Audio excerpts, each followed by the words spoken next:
لا ازيكم يا اخوات عاملين ايه؟ والله وحشتوني والله. كونامي عطتنا 3 لاعبين اساطير، كل واحد اسطوره اكتر من التاني والله. يلا يلا، انتوا عارفين احنا هنعمل ايه وهنشرح ايه وهنقول ايه. يلا بينا يلا بينا. برضو ما حطيتش لايك وسبسكرايب وصليت على النبي.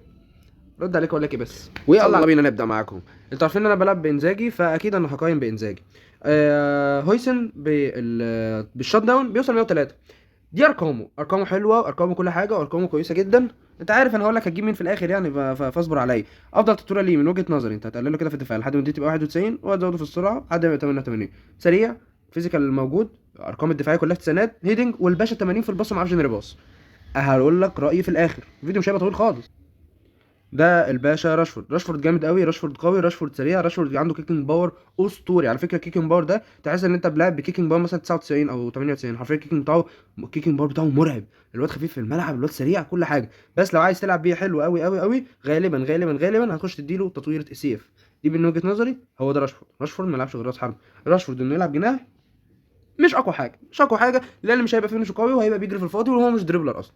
فهو دي تطويره راس الحربه، دي افضل تطويره بالنسبه لي. مع بوستر السترايكر انستنكت بيوصل معاك 101، ولكنه كانه لاعب 102 في التشكيل. ده لو هتجيب ماركوس راشفورد لانه بقى سيليشن بيرست، وهيقدم معاك حلو قوي في الملعب، ولكن هيقضي معاك لفتره قليله. مش لاعب هتلعب بيه على المدى البعيد، لان في مهاجمين اقوى منه ومهاجمين هينزلوا تانيين اقوى منه. فما انصحش بيه لو انت يعني ما عندكش مهاجمين خالص، او انت ما جالكش حد خالص، لا انزاجي ولا حد من المهاجمين اللي في الباكج.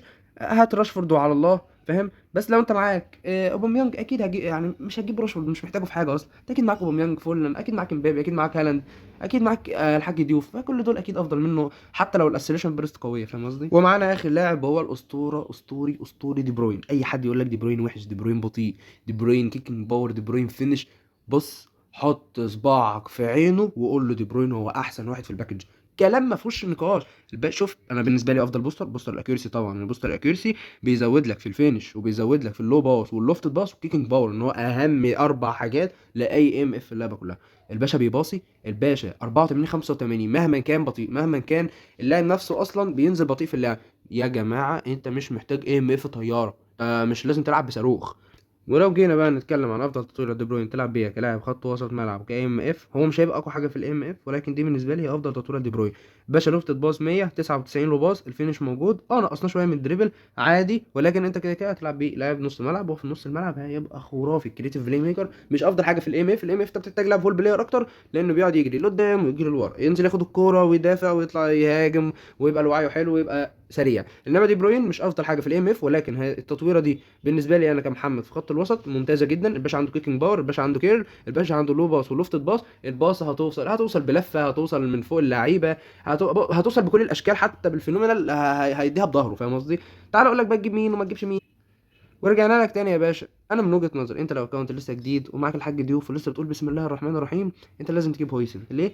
هو مفيش لعيبه، مفيش مدافعين بيلد اب في اللعبه كويسين، مفيش لعيبه بيلد اب في اللعبه بينزلوا مجاني، مفيش لعيبه بيلد اب في اللعبه اساسا غير لعيبه ايبك. وان لقيت واحد ده هتجيب ايه؟ ساليبا او فان دايك، ويعني ونسخ نجوم اسبوع بينزلوا كل فين وفين بينزلوا. يعني ده انت لو حظك اسطوري هتجيبه اول ما هينزل. ولكن انا انصحك بالاسطوره هويسن مفيش مدافعين بيلد اب.